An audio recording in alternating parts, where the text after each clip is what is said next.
တခင်ယေရှုခရစ်တော်နာမ၌အားလုံးပဲမင်္ဂလာပါယနေ့နားဆင်ခွန်အားယူရမယ့်နှုတ်ကပတ်တော်ကတော့ကဘာဦးကျမ်းအခန်းကြီး19ဖြစ်ပါတယ်ကဘာဦးကျမ်းအခန်းကြီး19ကောင်းကင်တမန်နှစ်ပါးတို့သည်ညဦးအချိန်၌တောတော်မြို့သို့ရောက်လာ၏လောဒသည်မြို့တကားဝ၌ထိုင်လျက်သူတို့ကိုမြင်လျင်ခရီးဦးကြိုပြုခြင်းကထား၍မြေ၌ဦးညွတ်ချလျက်အကျွန်ုပ်သခင်တို့ကိုတော်တို့ကျွ၏အိမ်တို့ဝင်၍တညလုံးနေကြပါ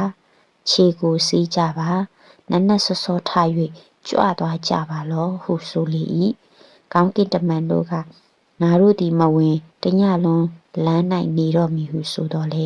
ကြက်ကြက်သွေးဆောင်သောကြောင့်တဖန်လောဒနေရာသို့လှည့်၍သူ၏အိမ်သို့ဝင်ကြ၏လောဒလည်းသူတို့အဖို့ပွဲလုပ်၍တဆေးမပါသောမုန့်ကိုပေါင်းပြီးမှသူတို့သည်စားကြ၏ထိုသူတို့သည်မအိပ်မီတောတော်မြို့သားယောက်ျားအကြီးအငယ်အရရက်ကလာသောသူအပေါင်းတို့သည်အိမ်ကိုဝိုင်း၍လောဒကိုဟစ်ခေါ်လျက်ယနေ့ညမှာတင့်အိမ်သို့ဝင်သောလူတို့သည်အဘယ်မှရှိသနည်းထိုသူတို့နှင့်ငါတို့သည်ဆက်ဆံလိုသည်ဖြစ်၍ငါတို့ထံသို့ထွက်စေလောဟုဆိုကြ၏လောဒသည်လည်းတကားပြင်မှသူတို့ထံသို့ထွက်၍မိမိနောက်၌တကားကိုပိတ်ပြီးလျှင်ညီအကိုတို့အတ္တမအမှုကိုဤမြလောက်မပြုကြပါနှင့်အကျွန်ုပ်၌ယောက်ျားနှင့်မဆက်ဆံသောသမီးနှစ်ယောက်ရှိပါ၏သူတို့ကိုတင်းတို့ထံသို့ထုတ်ရသောအခွင့်ကိုပေးကြပါလော့သူတို့၌ပြုချင်သမျှပြုကြပါလော့ဤလူတို့၌အလျင်းမပြုကြပါနှင့်အကြောင်းမူကားသူတို့သည်အကျွန်ုပ်အိမ်မိုးအရေးကိုခိုနေပါ၏ဟုတောင်းပန်တော်လဲသူတို့ကစုပ်လောဟုဆိုကြ၏တဖန်ကငါသည်တဲကိုချင်းငါသာရောက်လာသည်တရားသူကြီးလို့ရမည်လောယခုမှထိုသူဖို့၌ပြုသည်ထက်တင်း၌တာ၍စိုးသောအမှုကိုပြုမိဟုဆိုလျက်လောဒကိုကြက်ကြက်ဖိ၍တကားကိုလည်းပောက်ခွဲချိုးဖဲ့ခြင်းကချင်းလာကြ၏ထိုအခါကောင်းကင်တမန်တို့သည်လက်ကိုဆန့်၍လောဒကိုမိမိတို့နေရာအိမ်အတွင်းသို့ဆွဲသွင်းပြီးလေတကားကိုပိတ်ကြ၏အိမ်တကားနားမှရှိသောသူအကြီးအငယ်တို့ကိုမျက်စိကန်းစေခြင်းကဒဏ်ခတ်သဖြင့်သူတို့သည်တကားကိုရှာ၍ပင်ပန်းခြင်းသို့ရောက်ကြ၏ကောင်းကင်တမန်တို့ကလည်းဤအရက်၌တင်းနှင့်ဆိုင်သောသူရှိသေးသလောသားသမီးတမန်မြို့ထဲမှတင်း၌ရှိသမျှကိုဤအရက်ကထုတ်ဆောင်လော့ဤအရက်ကိုငါတို့သည်ဖျက်ဆီးရမည်အကြောင်းမူကားအရက်သားတို့သည်ထာဝရဘုရားရှိတော်မှာအလွန်ကြွေးကြော်ခြင်းရှိသည်ဖြစ်၍ဖျက်ဆီးစေခြင်းကထာဝရဘုရားသည်ငါတို့ကိုစေလွတ်တော်မူပြီဟုလောဒအားပြောဆိုကြ၏လောဒထွက်၍သမီးနှင့်ဆုံဖက်တော်သူမိမိတမတ်တို့အားထကြဤအရက်မှထွက်သွားကြဤမျိုးကိုထာဝရဘုရားဖျက်ဆီးတော်မူမည်ဟုဆိုတော်လဲကြည်စားဟန်ရှိသည်ဟုတမတ်တို့ထင်ကြ၏မိုးတောက်သောအခါကောင်းကင်တမန်တို့သည်လောဒကိုစော်လျက်တင်းသည်ထ၍ဤအရက်၌ရှိသောမယားနှင့်သမီးနှစ်ယောက်တို့ကိုယူသွားလော့သို့မဟုတ်မြို့၏အပြစ်၌ဆုံးခြင်းသို့ရောက်လိမ့်မည်ဟုဆိုတော်လဲသူသည်ဖဲ့နွယ်သောအခါထာဝရဘုရားတနာတော်မူသောကြောင့်ကောင်းကင်တမန်တို့သည်သူနှင့်သူ၏မယားသူ၏သမီးနှစ်ယောက်တို့ကိုလက်ဆွဲ၍မြို့ပြင်သို့ထုတ်ဆောင်ကြ၏ပြင်သို့ရောက်သောအခါတင်းသည်အသက်ချမ်းသာရခြင်းငါပြီးလော့နောက်သို့လှည့်၍မကြည့်နှင့်မြင်ညီသောအရက်၌အလင်းမနေနှင့်တောင်ပေါ်သို့ပြေးလော့သို့မဟုတ်ဆုံးလိမ့်မည်ဟုဆိုလေ၏လောဒကလည်းအကျွန်ုပ်သခင်ထို့သို့မဆိုပါနှင့်ယခုမှကိုတော်ကျွန်သည်ရှေ့တော်၌မျက်နှာရပါပြီအကျွန်ုပ်အသက်ချမ်းသာစေသဖြင့်အကျွန်ုပ်၌ပြုတော်မူသောဂရုဏာကျေးဇူးများပြားလာပါ၏ဘေးလွတ်၍တောင်ပေါ်သို့မပြေးနိုင်ပါဘေးတစ်စုံတစ်ခုတွေ့၍တေးမိကိုစိုးရိမ်ပါ၏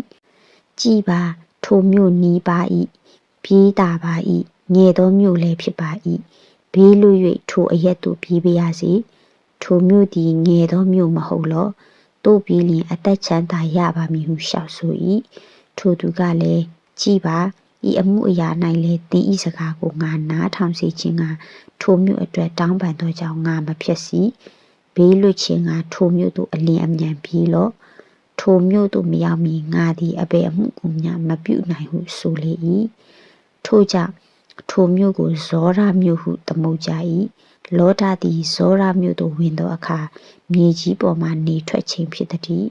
ထိုအခါထာဝရဘုရားသည်ကောင်းကင်ထက်အထံတော်မှသောရုံမြို့နှင့်ဂေါမောရမြို့အပေါ်သို့ကန့်နှင့်မိမိုးကိုရွာစေတော်မူ၏ထိုမြို့တို့ကို၎င်းချိုင်အရက်တစ်လျှောက်လုံးကို၎င်းမြို့သားအပေါင်းတို့ကို၎င်းမြေ၌ပေါက်သမျှကို၎င်းမှောက်လဲတော်မူ၏လောဒ၏မယားမူကားနောက်သို့လှည့်ကြည့်၍စားတိုင်ဖြစ်လေ၏နတ်နတ်ဆောဆောအာဗြဟံသည်ထ၍ထာဝရဘုရားရှိတော်၌ရက်နေသောအရက်သို့တွားပြီးလျှင်သောရုံမြို့နှင့်ဂေါမောရမြို့မှစသောချိုင်အရက်တစ်လျှောက်လုံးကိုကြည့်ရှု၍မိဖို့၌အခိုးကဲ့သို့တပြီလုံးအခိုးတက်ဒီကိုမြင်လေ၏ထို့သို့ဘုရားသခင်သည်ချိုင်ထဲမှရှိသောမြို့တို့ကိုဖျက်ဆီးသောအခါအာဗြဟံကိုအောက်မေ့တော်မူ၏လောဒနေသောမြို့တို့ကိုမှောက်လဲသောအခါမှောက်လဲရာထဲကလောဒကိုလွှတ်လိုက်တော်မူ၏လောဒသည်ဇောရမြို့မှထွက်၍သမီးနှစ်ယောက်နှင့်တကွတောင်ပေါ်မှနေ၏ဇောရမြို့၌မနေဝံ့၍သမီးနှစ်ယောက်နှင့်အတူဥမင်၌နေ၏သမီးအကြီးကငါတို့အဘအိုပြီ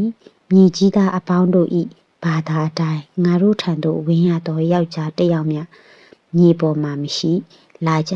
ငါတို့အဘကိုစပြည့်ရတိုက်ကြစို့ငါတို့အဘ၏အမျိုးအနွယ်ကိုစောင့်မ၍သူနှင့်အိတ်ချစို့ဟုညီမကိုပြောဆို၏ထိုနေ့ညမှာသူတို့သည်အဘကိုစပြည့်ရတိုက်ပြီးလျှင်သမီးအကြီးသည်ဝင်၍အဘနှင့်အိတ်လေ၏သူအိတ်ချောင်းကို၎င်းထချောင်းကို၎င်းအဘမသိနက်ဖြန်နေ့တွင်အကြီးကလည်းမနေ့ညမှာငါသည်အဘနှင့်အိတ်လေပြီယနေ့ညတဖန်သူကိုစပြည့်တိုက်ကြစို့တင်ဒီဝင်၍အဘ၏အမျိုးအနွယ်ကိုစောင့်မခြင်းကသူနှင့်အိတ်လောဟုညီမကိုပြောဆို၏ထိုနေ့ည၌လည်းသူတို့သည်အဘကိုစပြည့်တိုက်ပြီးလျှင်အငယ်သည်ဝင်၍အဘနှင့်အိတ်လေ၏အိတ်ချောင်းကို၎င်းထအချောင်းကို၎င်းအဘမသိထို့သို့လောဒ၏သမီးနှစ်ယောက်တို့သည်မိမိအဘအားဖြင့်ပရိသေတွေဆွဲလေ၏သမီးအကြီးသည်သားကိုပွား၍မောဘအမည်ဖြင့်မှဲ့လေ၏ထိုသူသည်ယနေ့တိုင်အောင်ရှိသောမောဘအမျိုးသားတို့၏အဘဖြစ်သည်သမီးအငယ်သည်လည်းသားကိုဖွာ၍ဗေနေမိအမည်ဖြင့်မှဲ့လေ၏ထိုသူသည်ယနေ့တိုင်အောင်ရှိသောအမွန်အမျိုးသားတို့၏အဘဖြစ်သည်အားလုံးပေါ်မှာဖျားရှင်ကောင်းချီးပေးပါစေ။